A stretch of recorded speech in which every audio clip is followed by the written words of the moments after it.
Hello everyone and welcome back to In the Greenhouse, our relaxing Q&A series where we settle down here in Plant Tycoon, one of my favorite games of all time, and watch our many beautiful plants and crossbreed them and try to get the rare mythical plants from the islands of Isola, which so far we haven't had any luck. When we get a mythical plant, it will let us know and it will actually pop up in one of these planters. So no luck with that just yet, but last time we were able to expand our seed box, and this is actually very exciting because hopefully it will bode well at having more room to be able to do our crossbreeding and look for all sorts of rare plants while we sit back, relax, and I answer some of the questions you guys have left in the comments of previous episodes, which is so exciting. It is really wonderful to be able to start my day right now. Oh, there's a little ladybug.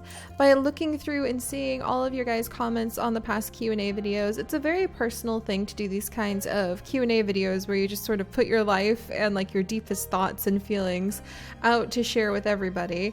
But seeing how sharing my experiences with so many of you have really helped so many of you guys, I was like in crying happy tears. Celeste, you made me cry happy tears today if you're watching this, because of reading the commentary, and especially when I talk about some of the deeper things. I know that I'm a very cheerful, optimistic, happy person now, but I was not always. I used to be a little ball of vicious hatred that boiled like a little tiny volcano, and I was just nasty and rah, rah, rah. I hated everyone, I hated life, everything's so dark and awful. And now I'm me, and it's really fun to be able to share that contrast with you guys and hopefully provide some insight into the way that life can change, you can change, and how you can kind of have the ability to control how you change. And man, it feels good. It feels really good. Also, the insight I gain over my life talking about these things to you guys is really fun because I realize just how much control and how much happiness and how much I've grown over the years. All of that's in my life now, and I really get to reflect on that when I babble at you guys. So we're diving in the deep end with the rambling today. Oh, little, yes, I caught that bug. We're gonna make some good money off these bugs while we sit here and wait for our mini things to bloom. But yeah, we dove straight into the deep end. I hope you guys can swim as soon as I started this episode. But we will kind of work our way through some of the really fun questions you guys have been leaving me. It has been a pretty intense week of getting ready to move and taking my office apart, and now I'm sitting in an empty apartment on top of a pillow, like with my mic hooked up to a fold-out table that we got from Amazon now, and we're just kind of swinging things until we settle into the new office. And being able to sit down and play Plant Tycoon like this and just see the kinds of questions that the amazing people in our community, which is you guys, you right there, yes, you, I'm talking directly to you, seeing the kinds of questions you have for me is really, it just feels so good. It just makes this move so much more bearable because I know no matter where I go in the world, when I'm in Taiwan next year, when I'm in Tokyo the year after that, you guys are going to be right there with me and I'll be right there for you always. And it's going to be amazing. All right, so my bug catching friends, we're going to sit here, we're going to hold our little bug net, hopefully snag some good bugs while we wait for these plants to grow, and let's answer some of the more lighthearted, fun questions you guys have left over the last few videos. And this first one is from David Craddock, and David asks, Seri, if you didn't have your birds, what would you have? And that's a really good question because I never expected to become a bird person, actually. My Gouldian finches that I have now have become the root passion for a new passion for birds in my, oh, we got a new bug, in my whole life. And I actually got my finches. This is an uncommon cricket spider. Yay! Look at that, you guys. We're getting really close in our bug collection. Oh, there's another one. Yes. All right. But I got my Gouldian finches, which you guys know from my vlogs. You guys know Chickenberry, who hatched in May when I was away at Bald Head Island. I came back. Oh my gosh, there's a baby bird in the nest. And we were super duper excited. But I actually got my Gouldian finches from my mom. I mentioned my mom a couple rambling episodes ago, and she, like I mentioned, has depression. So anything that makes her smile, anything that kind of brightens her eyes and makes her really happy, my family has always tried to make a priority. And for a few years there, the thing that made her super happy were bright, colorful birds. She's always been a huge animal lover, big into taking care of animals, big into loving animals and expanding the family with animals. We've always had a ton of animals. So my root love of animals probably comes from my mother. And And so she really got into bright, colorful, pretty birds. And at first she kind of looked into things like lovebirds, and we jokingly started calling the lovebirds that we got the flying velociraptors of death, because once you have a mated pair of lovebirds, they really don't want anything to do with humans. So she kind of went through and she did fostering with different Quaker parrots and things like that. And nothing ever really played out, because especially with Quaker parrots, you have to have like a click and a bond. And we had one named Twinkle for a while who really bonded well with my mom, but Twinkle started displaying a lot of aggression because she wanted a mate. So we found her a mate, and it was kind of like, hey, let's see if like Twinkle the Quaker parrot will be happier with this like this other bird who could potentially be her mate. And we thought maybe it would be like a temporary thing, and she bonded so hard with that other bird that we just couldn't separate them again. So Twinkle went to another family. So we tried all those hands-on birds, and we have a cockatiel still. My parents and my brother still have a cockatiel named Sunspot. I think you guys have maybe seen her in some of my vlogs that I did when I visited my family last October, and then again for my sister's wedding. Yay, my little sister got married. Woohoo, that was exciting. We went on a bunch of zoo tours then. That was really fun with Chips.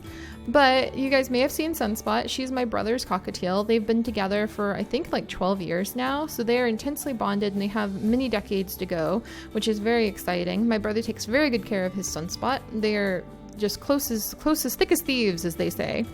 So my brother had great luck with the cockatiels that bond really well, and my mom just couldn't seem to get one of the birds that's supposed to be your best friend forever to bond with her, which is a pity because my mom is stuck in bed all day because she's disabled. And it would have been nice to have a bird that would be willing to sit on her shoulder all day and like preen her and coo at her. And Sunspot sometimes does that, but then she also screams in your ear because she wants to know where my brother went. So it's not like the most relaxing experience to have Sunspot on your shoulder, because she'll hang out with you. But then she decides, she's like, hey, wait a second, where's my guy? And suddenly it's like squawk, squawk, squawk right in your ear. So we don't hold Sunspot if it's not like my brother's not present too often, because she's like wanting to find where my brother went. But we didn't have any luck with those like birds that would really bond with you and my mom. And so we decided to try some other birds. Mom was finally like, you know what? I'm an artist. My mother is a wonderful, fantastic artist. I really want to show off some of her amazing work sometime. I keep trying to tell her, make some stuff and I'll sell it on my Etsy. Come on, Mom, I'll do it. You're amazing. She is amazing. She's a lifelong artist, and she loves color. So we switched from trying to find birds that could really bond and be held and be like her companion to birds that could be your casual companion, like a fish tank. Birds that wanted absolutely nothing to do with you. They didn't want you to hold them. They just wanted you to like feed them, and that's it. And so we switched to, I think it was like parakeets for a little bit there, but then my dad came forward. My dad, who isn't really that, can I move this? Oh, I can move that. I didn't know that. That's so cool. My dad is not really like a super duper animal guy, because it's a lot of work. He, especially with my mother being disabled, and that happened like over time, by the way. Like that happened during my childhood when my mom got too sick to get out of bed again. So it's not like they started off like that, but my dad, just really like takes on a lot, and he does a ton of work all the time, and he works super duper hard. And he also is disabled because of a spine condition that developed. My poor parents, they're just battered around the edges like a beautiful library book that you adore that's just been like run over by a car. That's kind of how I think of my family. It's like, oh dear, this is a treasured possession. It's a little frayed around the edges due to life. But that's a lot of work to take care of animals. And my dad believes in doing nothing halfway, like the 110%, especially when it's considered like it's for family and it's somebody that you love. And we've always included our animals in that category. If you take on the responsibility of having a little life, then like you consider them family.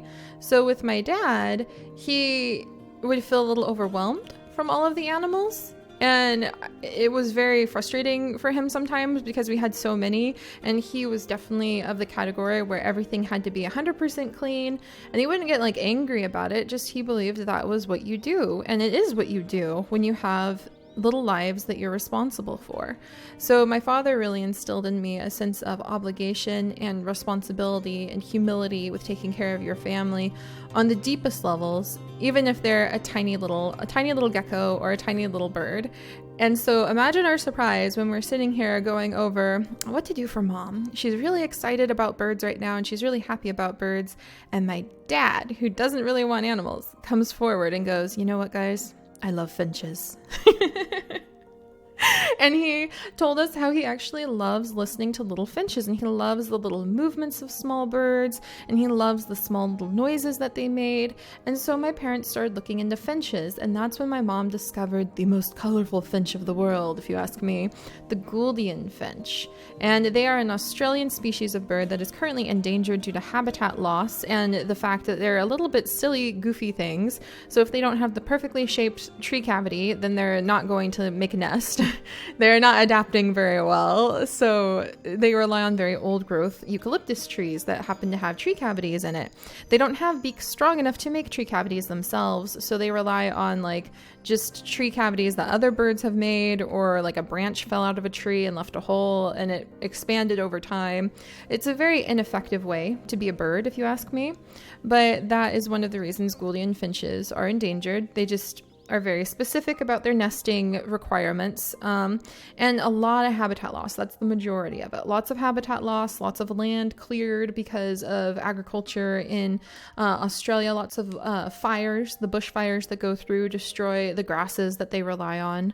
And so those are Gouldian finches. Endangered bird in Australia. They're a big part of the pet trade too, because they're absolutely gorgeous. You guys have seen them in my vlogs. They're colorful and bright and beautiful. And the thing about my mom is sometimes when she really gets into something, she can kind of obsess over it. We have entire rooms full of scrapbook stuff and seashells. And so we ended up with an entire room of Gouldian finches, because suddenly it went from one or two little ones to my mom got a little overexcited, and then it was an entire room of their house. Her old office, they converted into a bird room and filled floor to ceiling 3 walls full of cages of birds. Mostly Gouldian finches, some society finches, which are not as colorful, but oh my gosh, are they hilarious. They are the clown car birds of the bird world.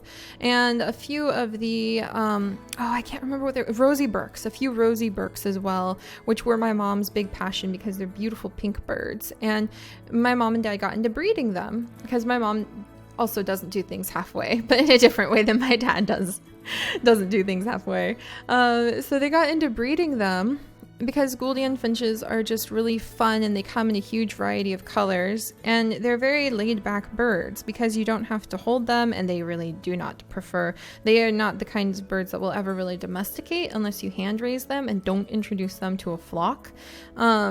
Like, I know a lot of people who have hand-raised Gouldian finches, and they can get their Gouldian finch to step up. They can get their Gouldian finch to fly to them, to like interact with them, and even to speak a little bit. You can teach a Gouldian finch to speak, but as soon as you introduce that bird to like a community cage, or you stop having them isolated, then they convert back to like wild bird. So I really believe that rather than having a speaking Gouldian finch, it's better for them to have a flock to be with. And they really seem to be happier that way. So anyway, my parents ended up breeding the Gouldian finches, and I remember thinking, oh boy, we dove into the deep end again. Mom's gone a little bit above and beyond. Oh good, and we can sell these, you guys. Let's sell a whole bunch of these. All right. But I really thought Mom went a little bit above and beyond, which happens from time to time, bless her heart. But then, I went to visit them, and we had just moved to North Carolina. My aunt and I, when I worked as her nanny, had just moved to North Carolina, and my mom offered me some of the birds. She had extra bird cages laying around, and she had these beautiful Gouldian finches, and they had been breeding them for I think about 2 years by then. So it was really fun to sit down with her and go in the bird room and realize how beautiful that bird room was. because of my dad's like dedication to family, which included the pets, they had it tripped out. There were plants, there was soft music playing all the time, there were relaxing chairs to sit in, the cages were sparkling brilliantly clean and decorated with plants, and there were like real plants everywhere, and the birds had like rotating gourmet meals that Dad would put out first thing in the morning every day, and a humidifier. It felt like walking into a tropical greenhouse, and that was really cool. So that is what my parents' bird room was like, and it was the most peaceful place in the world. You would go in there and curl up in a big old armchair that they had and lean back, and after the birds settled down again and started ignoring you, it was just flashes of color and soft song and the singing, the soft little singing that the Gouldian finches do. They're not obnoxious with their tweets. They have that soft little like twee, twee, twee, twee, twee, twee, twee, twee, twee song that they do for the males. And it was just, and the tiny little like chuck, chuck, chuck, chuck, chuck, really soft little chucking noises of the society finches in one corner. It was so peaceful and so wonderful. And so when I would go to visit my family with my aunt, I fell in love with those birds. And my aunt said, okay, you can take some of them home. So my parents gave me a breeder cage, and Mom let me pick out any of the birds from the bird room, a male and a female. Lo and behold, I picked out Ossii and Persimmon, who happened to be her best birds. She told me, yeah, pick any two. And I looked at all of them. I looked at the blue ones. I looked at all of the yellow ones. I looked at the red-headed ones, the orange-headed ones, the black-headed ones, the lilac-chested ones, like the greenbacks. I looked at all the different colors the Gouldian finches can come in. And I looked in their giant book that they had of the lineage and who was descended from who. And Xena had this child with Hercules, and just all of the names. You could tell which birds were, like, who had named which baby birds because of the names. Like, there was, what was his name? Like, famous actors that were named after their characters would be my dad's picks, like Xena and Hercules.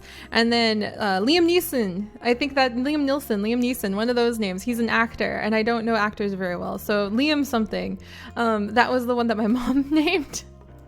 And I loved reading that. And they had charts with the lineages, and also Gouldian finches have fascinating genetics. And one of my mom's little hobbies is to study genetic research. And so she had a really great time with that. Oh, it's a bug. Get in my little net. No, I missed it. How did I miss that? But yeah, she would track the genealogy and the genetics of the birds, and because you could actually figure out through tracking Gouldian finch genealogy what possible mixes of babies you could get. And so it was really fun. You could find out if these two birds that had red heads and green backs could have a like blue baby or an orange baby or a silver baby because they were carrying those recessive genes. You could line that up. There's actually a website you can go where if you have the lineage of the parents, then you can enter it into this website and it'll churn out the possible combinations you could potentially get from those parents. And sometimes it doesn't always play out like that. Sometimes it's like rolling a dice and you always end up in like with one type, even though they technically should be carrying the genes for another type. But it was really cool. So knowing that genetic information and looking at all of the beautiful birds, I picked out two red-headed, lilac-chested greenbacks, Ossii and Persimmon. And I turned to Mom and I went, how about these two? And she just looked at me and rolled her eyes and she was like, of course you're my daughter. You picked my best birds. Apparently those were the ones that were descended like from 4 generations of birds that they had been breeding. And they were like the cream of the crop. The 2 cream of the crop that my mom and dad had worked for years to get to. So that's where Ossii and Persimmon come from. My parents' little aviary with my mom's hobby for colorful birds because she's an artist.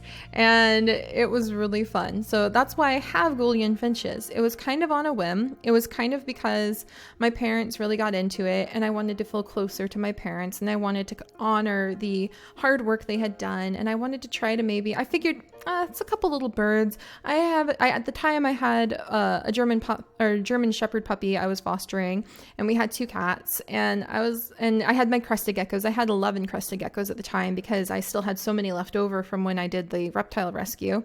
Yeah, my family's always had a lot of animals. And I figured 2 little birds. I'm not really that into birds, but it might be nice to hear them singing in my room. So, okay, we'll try this out. And now, 2 years later, I am up to 9 birds and utterly in love with Gouldian finches. And I'm super excited because when I move to Michigan, I'm actually going to be moving 20 minutes away from one of the foremost breeders and experts in Gouldian finches in the entire United States. I'm only going to be 20 minutes away from her, and I'm so excited. And I'm really hoping I can go and have a tour of her facilities, and I can see her beautiful birds, and she can give me advice on how to take good care of my Gouldian finches. So David, I know you asked me if you didn't keep birds, what would you keep? And somehow I ended up rambling for 20 straight minutes about my birds. I think the answer is I unexpectedly became a bird person. I didn't anticipate becoming a bird person. I got into it because of my love of my family and wanting to share the hobby that my parents had worked so hard on with them. And now suddenly here I am. Ossii persimmon blueberry is gone, unfortunately. Oh, that makes me sad. I listed her off so suddenly. But yeah, Ossii persimmon, Ossii junior, strawberry, pumpkin, silverberry, chickenberry. I've got all of my little ones, and I hopefully will have more in the future. And there's a little spider. Gotcha. And like, I think of my future. And honestly, like, I used to be a cat person. I wanted to run a cat rescue when I got older. For years, if you asked me what my favorite animal was, it would have been a cat. I didn't really like dogs, even though I loved our Great Danes. Then suddenly I had a foster puppy, and I actually did love her, and I was like, oh, maybe I'm a dog person. And then I got my birds, and I don't think I've ever clicked so much with an animal as I have with the fascinating variety of birds in the world. And what has started with my Gouldian finches has actually grown to the point where I've been talking with Chips, and I've realized when I go back to school to study biology, I think I want to specialize in birds, and I think I want to specialize in bird research in ornithology. And I don't know how that happened. I think that it's just a good lesson in how if you really stumble upon something in life, just try it out, because you don't know if it's going to be your next gigantic, huge passion, and it's going to be the thing that you feel like you can dedicate your life to. Because I'm beginning to feel like that with birds. So if I didn't have my birds, I think I would want a different type of bird. Low-level ones. I don't really like keeping the hyper-intelligent birds in captivity unless you have like a gigantic aviary and you can protect them, or it's like for an educational purpose of some kind or a conservative breeding purpose of some kind. Yeah, I think I would just want a different type of bird. Chickens. I would want chickens. I love chickens. I don't know why, but ever since I was teeny tiny, I have had just a passion for chickens. I think they're adorable and amazing. I love the little noises that birds make, and I love their motions and their movements and their variety. I mean, you've got things like an ostrich, and then you've got things like a hummingbird. And I love that. And doing birdseed diaries was amazing for me. Just sprinkle the birdseed out on my deck and put my camera, my camera phone out there and watch and see whatever birds showed up. It was fantastic. I got to see different kinds of behaviors I never knew happened in birds. The way that blue jays, will like stuff their pouch. They'll just like scoop up beakfuls of seeds and toss them back, and my jaw was on the floor. And it turns out they put them into like these little pouches inside of their throat that then they'll go and find a little hidden spot where they can hide their seeds. Or the way a titmouse's favorite food are giant cashew nuts. They're like half the size of them, and they'll just swing down, they'll land, grab a gigantic cashew nut and fly off. Or the way that like Carolina wrens are so curious and they just jump everywhere and their little tiny tail wiggles all over the place and they're so eager and excited. I love those guys. Basically, I love birds. I didn't know I would love birds, but I love birds. So I would just keep a different type of bird. A chicken. I love chickens. I really love chickens. And I think that Chips is resigned to the fact that when we get our permanent home, and our permanent home, we don't plan on getting until after he is out of school. So we've got 6 years of him getting his PhD. And then after he has tenure. So probably in about, we're hoping, 8 to 10 years, we'll know, 8 to 10 years for tenure. We'll know where he's going to get tenure. And he should he's amazing. He's so smart, you guys. He's brilliantly smart and talented and working hard with really high level people in his field, because he's a hard worker and he's brilliant, and I love my Chips. So I have full confidence that he'll be able to graduate with his PhD and find a tenure track somewhere with his pedigree. He's brilliant, you guys. He's so brilliant. I'm so proud. Okay, I love Chips. You guys hear that every time in these rambling things too. But he knows though, when we get a home in like 8 to 10 years and we know we're going to be living there consistently, I'm getting chickens. I'm going to buy us a house and I'm going to get us chickens. And I want to build like a greenhouse in the backyard, one of those big giant dome ones. And they're actually not as expensive as I thought they were. Some people want a car for $10,000. I want a greenhouse. And man, I'm being really ballsy saying that I can afford that. But you know what? This is dreams for 10 years from now. Who knows what if I start saving now $1,000 a year, which I don't know where that's going to come from, then I can afford my giant aviary in my backyard in maybe 11 more years. So that's my dream, is birds. It started off tiny and now it's gotten huge. So I would have different types of birds, David. And I was going to answer so many questions today, you guys. And somehow I just got to tell you guys how much I love birds. And I'm actually pumped now because when we move, I am going to miss doing birdseed diaries on our deck. And now I'm kind of pumped and I'm like, you know what? I may not be able to do birdseed diaries on our deck the way we used to, but I'm going to find new birds. And I want to interview people. I want to go find like bird experts. I want to learn more from these bird experts on how to take care of birds and different types of birds that are out there. So yeah, now I'm all pumped for vlogs. Don't worry though, you guys, like cats and dogs and the cat cafe and going to giraffes and hanging out with the giraffes at the Detroit Museum. That will all happen too. But now I'm bird brained. I'm bird brained right now. So that happened. All right, and then I'll answer another question that's kind of related from Squirrel Pop Tart. Seri, would you ever get a cat or a lizard? I have a leopard gecko and she's amazing. And thank you to Cookie Monster who replied, she has crested geckos. Because yes, I do technically have like lizard/geckos. They're geckos. I have crested geckos. I have 3 of them. They're actually at my feet. Like literally I'm touching with my left foot their tank on the floor right now because we're in the process of moving. So they're in a tank on the floor at my feet. And I do have my little crested geckos. Oh, this plant, what? There we go. All right, I think I can go ahead and sell this little cactus because he's already given me some of his babies. There we go. But I do indeed have some crested geckos. I have 3 of them. Like I mentioned earlier, I used to have up to 11. Why did I have that many? Because when I worked at a pet store, I had a wonderful best friend at the time who was super into reptiles. And because the customers knew we were super into reptiles, we would often come into work and there would be reptiles waiting for us that they had just given to us. And the pet store couldn't exactly turn around and sell those reptiles, so we ended up running a little reptile rescue together. She took on the bulk of the work and then I would go over and help out. And I was really good with crested geckos because a friend of mine in college had given me a crested gecko as a gift years ago. And so I ended up like taking all of the crested geckos that people were just like, it was cool, now I'm bored of it and it lives for 20 years. I don't know what to do. And they would like just turn it into me. And so I have 3 now. I have Midna, Maya, and Mellow. And when I moved in with Chips, I felt like 11 was too many and I felt guilty, but I found a good home for all of the other ones and then just kept Midna, Maya, and Mellow. And because I think they were my favorites. There were other very, very beautiful crested geckos I had, but I mean, 11 of anything is a lot of something. So here I sit wanting more Golden finches. So I guess it's a matter of opinion. But yeah, I found a really great home with another reptile enthusiast who had dedicated his life. He actually entirely was dedicated to taking care of different reptiles and hand built his own cages for them. So he was awesome. And I did have a lot of geckos at one point, yes. And I still love Midna, Maya, and Mellow. And after we move, I plan on doing more vlogs with them. They're amazing cricket hunters. Their little eyes like go choo.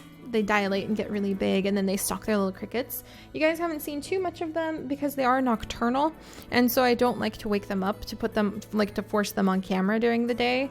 But now that I'm going to have an office, I'm going to try to set things up so we can see like a brand new terrarium. I want to get them planted tanks. I want to get them really, really nice setup tanks that look like works of art that will be kind of in the background on the bookshelves. Basically like planted tanks with good light systems, maybe some misting systems, maybe some like a little waterfall in there. I believe in putting my animals and my pets first always. I want to get the birds a better cage.